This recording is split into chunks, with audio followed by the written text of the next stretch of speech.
تو اس لیے غربت کا بھی عادی بنے گا 3 دن 4 دن 1 مہینہ اس کے بعد عادی ہو جائے گا.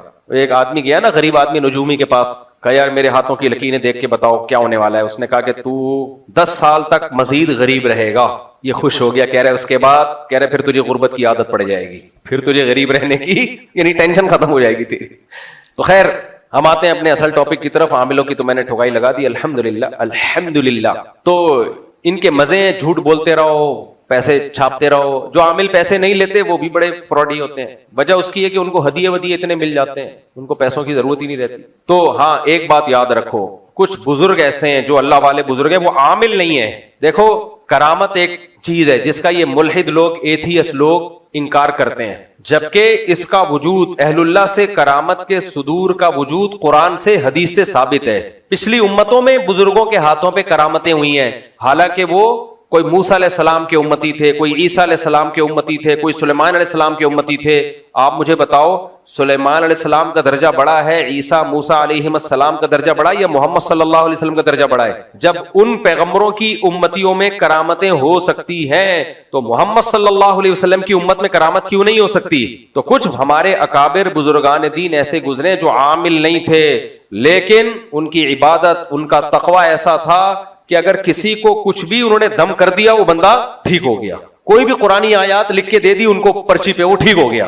جیسے مفتی موسیٰ روحانی بازی رحمۃ اللہ علیہ, میں نے جب عاملوں کے خلاف بولنا شروع کیا تو بہت سے لوگوں نے کہا مفتی محمد موسیٰ روحانی بازی جو پنجاب کے بڑے بزرگ تھے وہ بھی تو تعویذ دے دیا کرتے تھے اور بندے ٹھیک ہو جایا کرتے تھے, تو کیا آپ ان کو بھی فراڈی کہہ رہے ہو؟ معاذ اللہ, اللہ میرے منہ میں وہ زبان نہ رکھے کہ میں اتنے بڑے بڑے بزرگوں کی بے ادبیاں گستاخیاں کروں.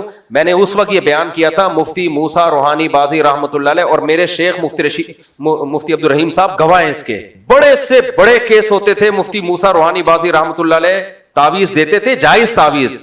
اہل حدیث تو ہر تعویذ کو شرک بولتے ہیں, ایسا نہیں ہے. اگر تعویذ کا مضمون شرکیہ نہیں ہے تو کہاں سے شرک؟ ایک تعویذ میں یا اللہ مدد لکھا ہوا ہے تو شرک کہاں سے ہو گیا؟ وہ تو فوراً ٹھیک ہو جاتا تھا ان کا کیس. یہ تو ہمارے جو استاذ ہیں عینی شاہد ہیں. تو میں نے بیان میں یہ بات کہی تھی کہ وہ عامل نہیں تھے, یہ ان کی کرامت تھی, کرامت.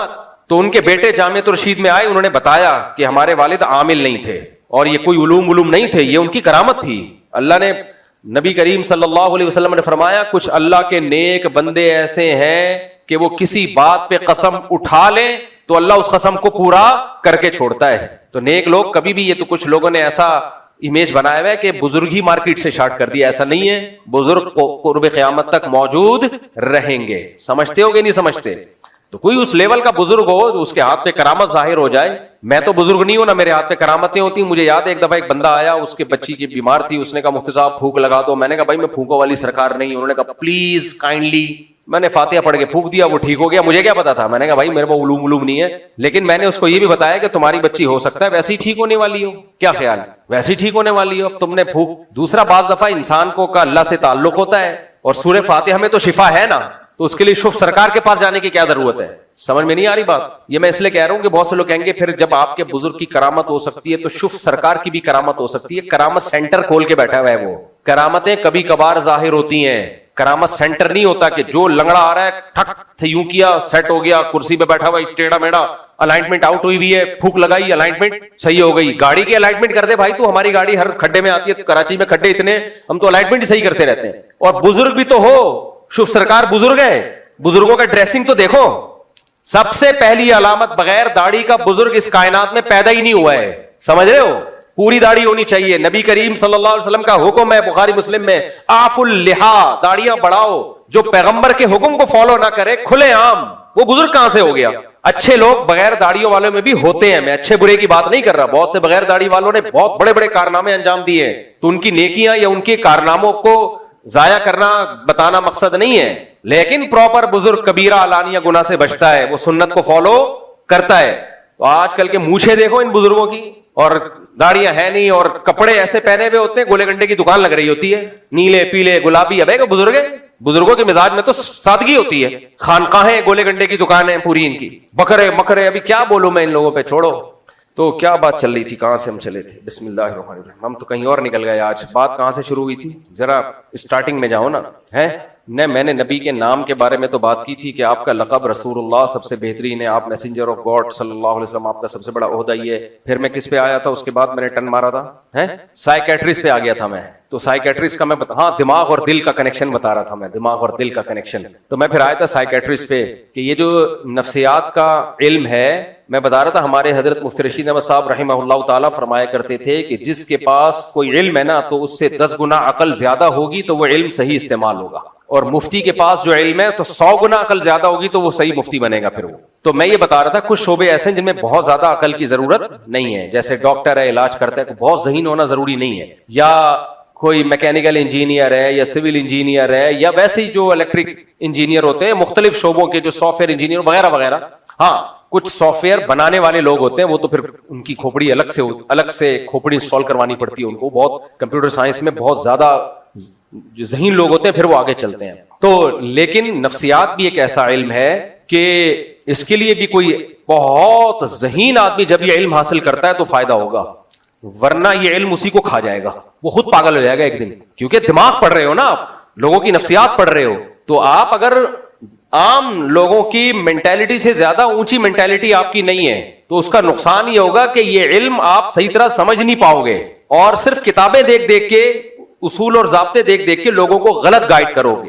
یہ میں اس لیے بتا رہا ہوں کہ کچھ ڈاکٹر ایسا کر رہے ہیں, سمجھتے ہو کہ نہیں سمجھتے, کچھ ڈاکٹر ایسا کر رہے ہیں, ان کے پاس جانے سے لوگوں کو فائدے کے بجائے الٹا نقصان ہو رہا ہے. تو اس لیے اس میں بہت میچور ڈاکٹر کو, بہت جو صحیح سرٹیفائڈ ڈاکٹر ہوتے ہیں, کبھی نفسیات کے ماہر کے پاس جانا تو ان ڈاکٹروں کے پاس جانا چاہیے. خیر, تو میں عرض کر رہا تھا کہ دماغ جو ہے, اب سائنسدان نے کیا کیا, جو ڈاکٹر صاحب تھے انہوں نے اپنی محبوبہ کو دماغ کے اندر تیر گھسا کے بیچ دیا. یہ بات چل رہی تھی دماغ کے اندر, تو کیا کہا جائے گا کہ یہ ڈاکٹر صاحب کیا ہو گئے ہیں, پاگل ہو گئے. جہاں سائنس کو نہیں لاگو کرنا چاہیے وہاں بھی سائنس کو, اور یہ محبوبہ سے کہہ رہے محبت دل میں نہیں ہوتی, محبت کہاں ہوتی ہے, دماغ میں. لیکن لہذا میں نے یہ دماغ تمہیں, جتنے بھی گانے تھے شاعری تھی ساری چینج کر دی انہوں نے. یہ دل تم پہ دیوانہ ہے, نہیں یہ دماغ تم پہ کیا ہے, دیوانہ. کریکشن کرتے چلے جا رہے ہیں. تو تھوڑے دنوں میں ڈاکٹر صاحب کیا ہو جائیں گے. کل وہ کسی نے شارٹ کلپ بھیجا کہ ایک آدمی کو بھولنے کی بیماری ہے, ڈاکٹر کے پاس گیا, ڈاکٹر صاحب مجھے بھولنے کی بیماری ہے. ڈاکٹر صاحب نے کہا دوبارہ بتانا, کہ بھول گیا کیا بیماری تھی مجھے, بھول گیا کیا بیماری تھی مجھے, بھولنے کی بیماری. اب بتاؤ ڈاکٹر تو تھوڑے دنوں میں پاگل ہو جائے گا کہ نہیں ہو جائے گا. تو اس قرآن نے بھی کس کی طرف نسبت کی, یہ چیزوں کی نسبت دل کی طرف کی ہے. تو میں وہ اس پہ شارٹ ویڈیوز پہ بات کر رہا تھا کہ آج کل ہو کیا رہا ہے. دیکھو دل کی عادت ہوتی ہے, دل کو اپنی راحت کی چیزیں چاہیے ہوتی ہیں, خوشی کی چیزیں چاہیے ہوتی ہیں. دل کو وہ چیز نہیں چاہیے جو اس کو ٹینشن دے. لہذا دل کیا کرتا ہے, جب ہم جاتے ہیں نا, جو شارٹ ویڈیوز دیکھ رہے ہوتے ہیں, رول کر رہے ہوتے ہیں, اس میں ہمارا دل کہتا ہے کہ یہ کتنی زبردست ویڈیو, اب دوسری ہونی چاہیے, تیسری ہونی چاہیے, چوتھی ہونی چاہیے, پانچویں ہونی چاہیے, چھٹی ہونی چاہیے. ٹھک ٹھک پوری رات لوڈے لپاڑے لگے رہتے ہیں. جتنے بھی نفسیات کے ماہر ہیں, بلکہ مشاہدہ کر لو, یہ چیز دماغ کا بیڑا غرق کر دیتی ہے, انسان کے کھوپڑی کو تباہ کر دیتی ہے. یہ کسی ماہر نفسیات کی ایک ویڈیو سامنے آئی جس میں اس نے بتایا, ایسی علمی ویڈیوز میں دیکھتا ہوں, کہ فن لینڈ, یورپ کا ایک کنٹری ہے فن لینڈ, وہاں ہوا یہ کہ ان لوگوں نے بہت پیسہ خرچ کیا کہ بچوں کی کتابوں سے جان چھڑاؤ, اب ڈیجیٹل دور ہے تو بچوں کو ٹیب دے دیا اور آن لائن ٹیچنگ شروع کر دی. سمجھ میں آ رہی ہے بات, کیا دے دیا بچوں کو, ٹیب. بھائی ٹیب میں یہ ساری کتابیں ہوں گی اور نیٹ سے ہی سب کچھ پڑھیں گے, اور اس کے پیچھے یہ فلسفہ تھا, اب کتابوں کی دنیا سے نکلو, اب ٹیچر کی دنیا سے نکلو, on line teaching, on line teacher, sub on line. بہت پیسہ خرچ کیا, اس کے جو بھیانک نتائج سامنے آئے نا, تو پھر اچھا میں نے یہ ویڈیو, فن لینڈ میں ہمارے دوست ہیں وہ ٹیچر رہے ہیں اسکول میں, پہلے ان کو بھیجی, کیونکہ انٹرنیٹ کی ہر خبر قابل اعتماد نہیں ہوتی, خوب سمجھ لو. لوگ کیا کرتے ہیں, کوئی دیکھا, کوئی کلپ دیکھا اور فوراً بیان داغ دیا, ابے بھائی ہو سکتا ہے پھینک رہا ہوں لمبی لمبی, ہمیں کیا پتا. تو فن لینڈ میں مجھے سہولت یہ حاصل ہے, پوری دنیا میں اللہ کا شکر ہے ہر جگہ سلام دعا ہے. ابھی میں امریکہ میں ایک یونیورسٹی کے پروفیسر سے ملا ہوں, ہیں پاکستانی لیکن کافی سالوں سے وہاں پڑھا رہے ہیں, بہت خدمات ہیں ان کی, تو ان سے بھی انشاءاللہ استفادہ ہم کریں گے. اور میں نے کہا کہ اگلے ٹرپ میں آپ کی یونیورسٹی میں جاؤں گا, آپ کے لیکچر میں بیٹھوں گا انشاءاللہ میں, تو وہ ٹاپک کیا ہے وہ پھر بعد میں بتاؤں گا آپ کو, جس ٹاپک پر میں بات کروں گا. خیر, یہ ہمارے جو دیسی لبرل طبقہ ہے نا پاکستان میں, یہ بہت الو بنا رہا ہے لوگوں کو. آج کل ایک انٹی آئی ہوئی ہیں, وہ پھینکتی جا رہی ہیں, لوگ لپیٹ رہے ہیں, کہہ رہی امام غزالی جو ہے نا, امام غزالی وہ سائنس کے خلاف تھے.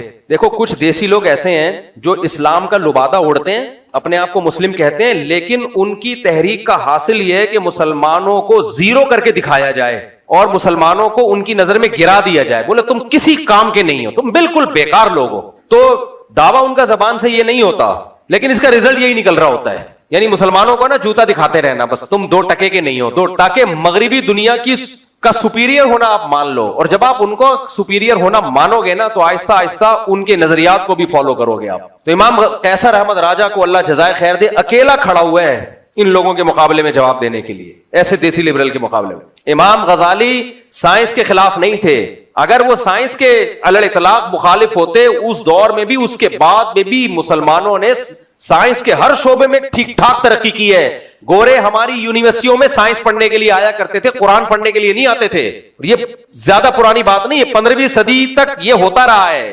15ویں صدی سے پہلے تک انگریز ہماری یونیورسٹیوں میں پڑھنے کے لیے آیا کرتے تھے, وہ قرآن و سنت تھوڑی پڑھے تھے, وہ سائنس اور ٹیکنالوجی پڑھ رہے تھے. وہ ایک انگریز نے یہ بات لکھی ہے کہ اگر مسلم سائنٹسٹ نہ ہوتے تو آج ہم جس ترقی پر پہنچے ہوئے ہمیں یہاں تک پہنچنے میں کم سے کم 500 سال لگتے. مسلمان سائنسدانوں نے 500 سال کا فاصلہ کم کر دیا ہے. امام غزالی جس فلسفے کے خلاف تھے وہ فلسفہ تھا جو ہوائی باتوں پر ہو. مسلمانوں میں جو کیمسٹری تھی اس میں کچھ لوگوں نے لمبی لمبی پھینکنا شروع کر دی کہ ہر چیز کو سونا بنانا ممکن ہے. بہت سارے سائنسدانوں کی عمریں اس میں برباد ہو گئی کہ یوں اس سونے کو فلاں دھات کو فلاں دھات کے ساتھ ملایا جائے اور یہ کام کیا جائے تو اس سے سونا بن جائے گا. اس طرح کی کچھ سائنس کی بیسس پر کچھ فضول چیزیں ہماری سوسائٹی میں شامل ہو گئی تھی. امام غزالی جیسے لوگوں نے ان پہ رد کیا ہے, علی الاطلاق فلسفے اور سائنس پہ رد نہیں کیا. امام ابو یوسف سے بھی منقول ہے, حکمی فی اہل الکلام یضربوا بالجرید والنعال. امام حنیفہ کے شاگرد ہیں نا امام ابو یوسف, وہ کہتے ہیں کہ یہ اہل کلام جو پڑھتے ہیں نا, میرا حکم ان کے بارے میں یہ ہے کہ ان کو جوتوں سے مارا جائے. تو وہ علم کلام وہ نہیں تھا جو فائدہ والا علم کلام ہو, وہ علم کلام تھا جو بحث برائے بحث جس کا کوئی سوسائٹی کو فائدہ نہیں تھا, فضول بحثیں. ورنہ امام ابو یوسف کا دور تو میرے بھائی بنو امیہ کا کہ عروج کا دور تھا. اس وقت تو مسلمان سائنسدانوں کا بھی راج تھا. دنیا مسلمان توپیں بنا رہے تھے. سلطان محمد فاتح نے اس وقت یعنی 7ویں صدی ہجری میں دنیا کی سب سے بڑی توپ بنائی تھی. دنیا کی سب سے بڑی توپ کا سہرا کس کے پاس تھا؟ مسلمانوں کے پاس تھا. اور میں نے الجزائر کی توپیں فرانس میں اپنی آنکھوں سے جا کے دیکھی ہیں جو مسلمان سائنسدانوں نے بنائی تھی. عربی میں ان پر تاریخیں بھی لکھی ہوئی ہیں, میں نے ولاگ بھی بنایا تھا اس کا. فلکیات کا علم ہو, میڈیکل سائنس کا علم ہو, ہر میدان میں ہم آگے تھے. لیکن آج کچھ دیسی ایسے پیدا ہو گئے جو آپ کو نیچا دکھاتے رہیں گے. پہلے سوال قائم کریں گے, بتاؤ اتنی ساری ایجادات میں آج مسلمانوں کی ایجاد کون سی ہے, کتنی ایجادات ہیں؟ جواب 0. پنکھا کس نے بنایا؟ گوروں نے بنایا. موبائل کس نے بنایا؟ گوروں نے بنایا. او بھائی مانتے ہیں ساری ایجادات ان کی ہیں. ان ایجادات یہ جو سائنسی ترقی آج جہاں تک ہے یہ اچانک تھوڑی ہو گئی ہے. دیکھو آپ جب ایک بلڈنگ بنا رہے ہو, آپ نے پہلے کھودا, سریا ڈالا جو مشکل کام تھا, اس کی بنیاد ڈالی جو مشکل کام تھا, پھر آپ نے اس پہ عمارت کھڑی کرنی شروع کی, مشکل کام تھا. اب جب اس کی فنیشنگ کا ٹائم آیا, اس سے فائدہ اٹھانے کا ٹائم آیا, کسی دوسرے نے آ کے کر دیا تو سارا کریڈٹ تو وہ لے جائے گا. یہ ایسا ہی ہے جیسے جماعت اسلامی کے سارے پروجیکٹ جو جماعت اسلامی نے شروع کیے تھے کراچی میں, تو مصطفیٰ کمال صاحب نے آ کے اس کی تکمیل کر دی. سارا کریڈٹ کس کو چلا گیا؟ صحیح گیا, چلو تکمیل تو کی نا, اچھا کام کیا, میں تو مصطفیٰ کمال کو اس کا دیتا ہوں کریڈٹ. وہ یہ بھی کر سکتا تھا نہ کرے, لیکن بنیاد کس نے رکھی تھی؟ نعمت اللہ خان نے. میرے بھائی سائنسی اصول, سائنسی علوم کی بنیادیں مسلمانوں نے رکھی ہیں. اب پھل کھانے کا وقت آیا ہے تو آخری میں یہ لوگ آئے ہیں اور انہوں نے, اچھا اس خاتون نے گڑبڑ کیا کی ہے؟ اس خاتون نے کہا دیکھو علامہ اقبال یہ کرتے ہیں, علامہ اقبال نے کیا لکھا ہے, علامہ اقبال نے مسلمانوں کے زوال کیا. ابے بھائی علامہ اقبال کی آدھی بات نقل کر رہی ہو, علامہ اقبال ہی کا شعر ہے, کتابیں اپنے آبا کی جو جا کے دیکھی یورپ میں. پورا شعر ہی بتا دو یار, ایک تو شعر میں ہمیشہ میرے ساتھ یہی ہوتا ہے. مگر وہ علم کے, کوئی انسان کا بچہ ہے تو شعر پڑھ, مگر وہ علم کے موتی کتابیں اپنے آبا کی جو جا کے دیکھی یورپ میں تو دل ہوتا ہے سی پارا. کہتے ہیں میں نے اپنے باپ دادا کی جو سائنسی علوم کی, یورپ میں قرآن و سنت کی تفسیریں تھوڑی رکھی ہوئی تھیں. علامہ اقبال کہتے ہیں میں جب یورپ میں جا کے اپنے باپ داداؤں کی جو سائنس کی کتابیں ہم نے یورپ کی یونیورسٹیوں میں دیکھی تو میرا دل 30 ٹکڑے ہو گیا کہ ان کتابوں سے انہوں نے فائدہ اٹھایا, ہم پیچھے رہ گئے. لیکن فائدہ ہماری ہی کتابوں سے اٹھایا انہوں نے. 400 سال تک ہماری یونیورسٹیوں میں پڑھتے رہے یہ لوگ. لیکن آج کچھ دیسی کمبخت ایسے آ رہے ہیں جو ہمیشہ تمہیں جوتا دکھاتے رہیں گے. تو یہ ہے وہیں کے, ان کا کام ہے.